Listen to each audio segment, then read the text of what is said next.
ایک بات ایک دوست نے ایک دفعہ مجھے بھیجی، اس نے بات بڑی مجھے عجیب لگی۔ اس نے کہا کہ ایک شخص کا انتقال ہو گیا،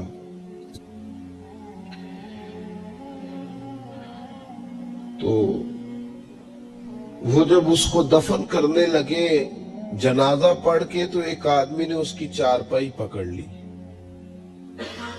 اس نے کہا اس نے میرا 45 لاکھ روپیہ دینا ہے، پہلے پیسے دو گے پھر دفن کرنے دوں گا، پیسے دے دو دفن کر لو۔ زور سے پکڑی، اب رش ہے، 3 بیٹے بھی تھے تو جائیداد بھی تھی، سارا کچھ تھا۔ ان 3 بیٹوں سے لوگوں نے کہا کہ تیرے ابے کو وہ دفن نہیں کرنے دے رہا، شور ہے تو۔ اور وہ بندہ بھی وہ تھا جو بڑا قریبی تھا اس کا، اس کے والد کا پارٹنر تھا، تعلقات تھے، تو اس نے کہا کہ پہلے پیسے دو پھر دفن کرنے دوں گا۔ اب وہ 3 بیٹے کہنے لگے کدھر سے پیسے دیں، 45 لاکھ ہی کہہ دیا ہے، ہمیں تو ابا نے کوئی نہیں بتایا، حالانکہ جائیدادیں ہیں، مکان ہے، سارا کچھ ہے،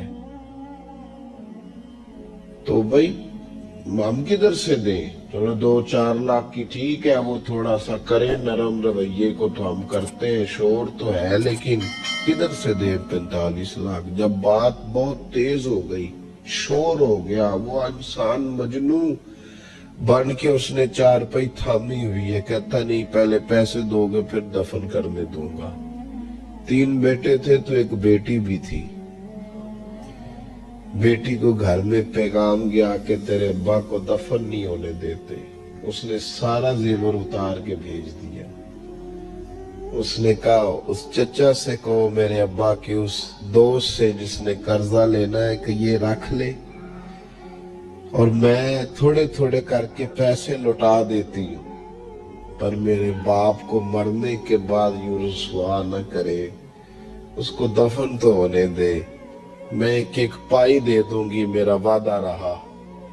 جب وہ بیٹی نے 8-10 لاکھ کا زیور بھیج دیا تو وہ قرضہ لینے والا شور کرنے لگا۔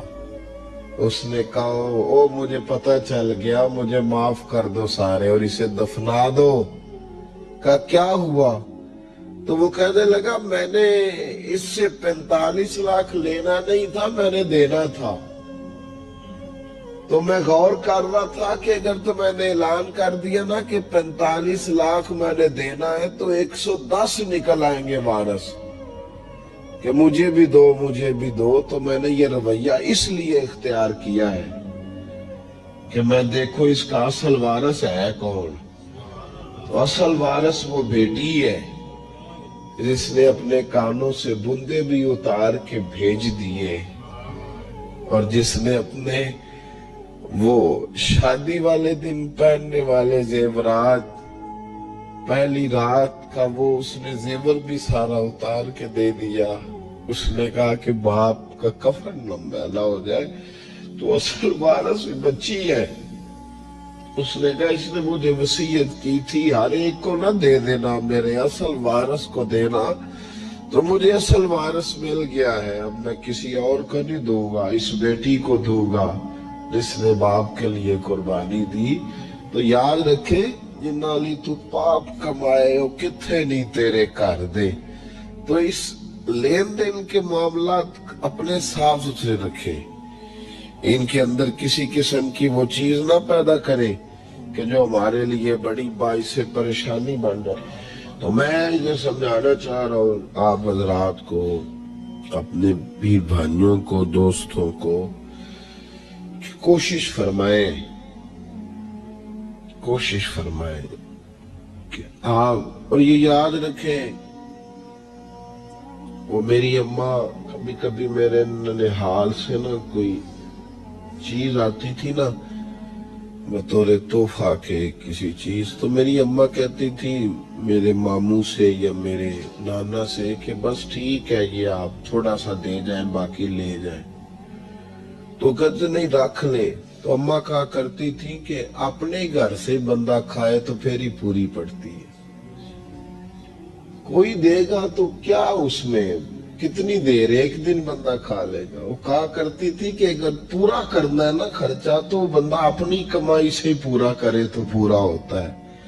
अगर किसी के 10,000 से आप समझते हैं को फायदा होगा तो कुछ नहीं होता।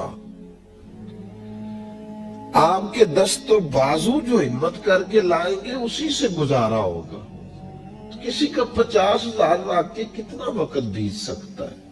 1 लाख से क्या मतलब, क्या बंदा कर सकता है? तो सहारे ना ढूंढो, खुददार बनो। तरीकत में, तसव्वुफ में खुददारी, तिरमिज़ी शरीफ की एक हदीस है, मुझे बड़ी पसंद है। मैं समझता हूँ ये हदीस अगर लोग समझ जाए ना तो बात बन जाए। नबी पाक सल्लल्लाहु ताला अलैहि वसल्लम ने लोगों से कहा, लोगों चाहते हो कि तुम अल्लाह के महबूब बन जाओ? तो सहाबा के चेहरे खिल उठे। कहा या रसूल अल्लाह सल्लल्लाहु अलैहि वसल्लम बिल्कुल चाहते हैं। फरमाया जो अल्लाह ने तुम्हें दिया है उस पर राजी हो जाओ, अल्लाह के महबूब बन जाओगे, अल्लाह तुमसे प्यार करेगा। और फिर फरमाया चाहते हो कि लोग भी तुमसे प्यार करें? लोग भी करें या रसूलल्लाह, दिल करता है। तो नबी पाक ने फरमाया किसी बंदे की जेब की तरफ कभी ना देखना, जो सामने वाले की जेब में है उससे बच जा, उसके माल पर नजर डालनी छोड़ दे, लोग भी तुझसे प्यार करने लग जाएंगे। लोगों के माल की तरफ ना देख। आप रख ले किसी का 500 रुपया भी, वो कहेगा बंदा ही नहीं सही, मेरा 500 खा गया। ये मत समझे कि बड़ा अमीर था, उसको फिक्र ही कोई नहीं ना। इन मामलात के अंदर लोग कहीं ना कहीं बोल ही जाते हैं, कहीं ना कहीं बात कर ही जाते हैं, किसी न किसी जगह जुबान फिसल ही जाती है। तो मेहरबानी फरमाए, मेहरबानी करें, आप इस बात पे जरूर गौर करें। और ये मेरी अपील है, आप मेरे पीर भाई हैं, अजीज हैं, कि कोशिश फरमाए लेन देन के मामलात को 110% साफ रखें। कोशिश करें जहां कोई चीज देनी है, खरीदारियां बाद में होती रहेंगी, जायदादें बाद में बनती रहेंगी, कर्जे नहीं होने चाहिए, कर्जा नहीं होना चाहिए। मैं एक बुजुर्ग से कभी कभी मिलता था तो मैं कहता था हज़रत जी हालात कैसे हैं? तो कहते हैं अल्हम्दुलिल्लाह किसी का देना कुछ नहीं, अल्हम्दुलिल्लाह किसी का। तो उस शख्स को जब बात करता था तो मुझे यूं लगता था कि जैसे वो शख्स नारा लगा रहा है, अल्हम्दुलिल्लाह किसी का देना कुछ नहीं। ये अल्लाह ताला का शुक्र है। और फिर वो कभी कभी ये भी कहा करते थे, किसी से 200-250 लेना होगा, मैंने देनी कोई शय नहीं। कोई कभी कभी टटोलोगे तो मेरा किसी तरफ कोई निकल ही आएगा, लेकिन मैंने किसी का देना कोई नहीं। मेरे असा फरमाया करते थे हमारी तो तरीकत भी बड़ी दलेर है। मैंने एक दफा कहा हुजूर नजरिया है तरीकत क्या? फरमाने लगे हमारी तो तरीकत भी बड़ी खुददार है, हम मुरीदों का खर्च नहीं कराते, हम तो कई दफा मुरीदों पे खर्च कर डालते। हमारी तो तरीकत भी बड़ी तवाना है, ने तो मिजाज ही बड़ा अनोखा पाया है। तो मेहरबानी फरमाए लेने देने के मां। एक हदीस बुखारी में बड़ी मजेदार है, बुखारी में, सुभान अल्लाह। और बुखारी शरीफ कुरान मजीद के बाद उम्मत मुस्लिमा के पास सबसे मोतबर किताब का नाम बुखारी शरीफ है। नबी पाक सल्लल्लाहु अलैहि वसल्लम ने फरमाया एक भाई अपने भाई से कर्जा लेने लगा, एक दोस्त अपने दोस्त से पैसे लेने लगा। उसने कहा यार पैसे तो मैं दे देता हूं पर कोई गवाह। उसने कहा गरीबों के गवाह नहीं होते, मेरा गवाह अल्लाह है। उसने कहा किसी की जमानत दे दो। उसने कहा मेरी कौन जमानत देगा, मेरी जमानत मेरा अल्लाह ही देगा। वो बात हो गई, 1000 दिनार उसको बात बड़ी पसंद आई। कहा अल्लाह के नाम पर तू कहता है, अल्लाह भी गवाह है हमारे दरमियान और अल्लाह ही जमानती है, तो ले ले पैसे। 1000 दिनार दे दिए। अब वो बंदा दरिया के पार चला गया। मेहनत, ये देखें, अब इस हदीस से आप दर्स देखें, ये हिकायत नहीं, ये मेरे रसूल पाक का बयान किया हुआ फरमान है। इसकी सदाकतों पे देखें, और बुखारी की हदीस के जुमले कितने हसीन हैं। नबी पाक सल्लल्लाहु अलैहि वसल्लम ने फरमाया, वो जिसने पैसे लिए बतौर कर्जा, वो दरिया के पार चला गया, मेहनत मजदूरी करता रहा। जब मुकर्ररा वक्त आया तो उसने 1000 दिनार जो वादा किया था कि फलां तारीख को दे दूंगा, उस तारीख को उसने 1000 दिनार लिए और दरिया के किनारे पहुंच गया कि मुझे कश्ती मिले तो मैं उस तक पहुंचाऊं। लेकिन उसने इत्तफाक के उस दिन कश्ती कोई ना मिली। बड़ा इंतजार किया, कश्ती कोई ना मिली। उसने एक लकड़ी ली, लकड़ी को अंदर से फाड़ा, मोटी लकड़ी होती है ना बांस की तरह, उसके अंदर सुराख बन जाता है, जगह बन जाती है। उसने अंदर से उसकी खुदाई की, उसके अंदर उसने 1000 दिनार रखा और एक रुका रखा कि भाई मैं पहुंचना चाहता था लेकिन मुझे कश्ती नहीं मिली, तो मैं 1000 दिनार रख रहा हूं। जिस रब की जमानत पर मैंने लिए थे, मुझे उम्मीद है रब तुझ तक पहुंचा देगा। मुझे उम्मीद है अल्लाह पहुंचा देगा तेरे तक, मुझे उम्मीद है रब पहुंचाएगा। ये कह कि उसने उसको बंद किया किसी कपड़े के साथ और बंद करके दरिया में डाल दिया। अब वो इंतजार करने लगा। वो जो शख्स था वो भी किनारे आया कि आज उसका वादा है, उसने आना है।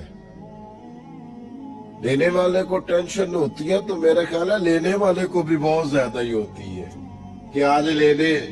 वो आ गया किनारे पे कि आज पैसे आने, लेकिन कोई शय ना आई। एक लकड़ी बहती हुई आई, तो उसने उठाई लकड़ी का, चलो पैसे नहीं मिले तो ईंधन तो मिला है ना, घर जाके लकड़ी जला के रोटी तो पकाएंगे ना। और लकड़ी उठा के घर लाया, घर ला के जब उसको छीला, तोड़ने लगा कि टुकड़े करके इससे आग जलाता हूं, उसने खोली तो अंदर से रुका भी निकल आया और 1000 दिनार भी निकल आया। रब करीम का अंदाज देखो कि दरिया कितना चौड़ा होता है, और जो कागज होता है वो पिघल जाता है दरिया के अंदर, लफ्ज मिट जाते, लेकिन हर चीज को बाहिफाजत मेरे रब करीम ने पहुंचा दिया। उसने जब उसको खोला ना तो 1000 दिनार भी निकल आया। मुकर्ररा वक्त पे उसे पैसे भी मिल गए, वो बड़ा राजी हुआ। अब ये बंदा आया कुछ दिनों के बाद दोबारा 1000 दिनार का और बंदोबस्त करके लाया। पता नहीं उस तक पहुंचे कि कहीं गुम हो गए। 1000 दिनार का और बंदोबस्त करके लाया।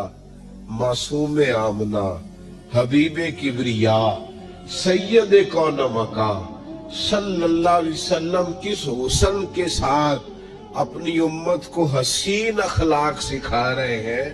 नबी पाक सलाम फरमाने लगे, गुलामों में एक और 1000 दिनार लेके दरवाजे पे आया और दस्तक दे के कहने लगा, मेरा रब गवाह है कि मैंने कोशिश की थी पर मुझे कश्ती नहीं मिली।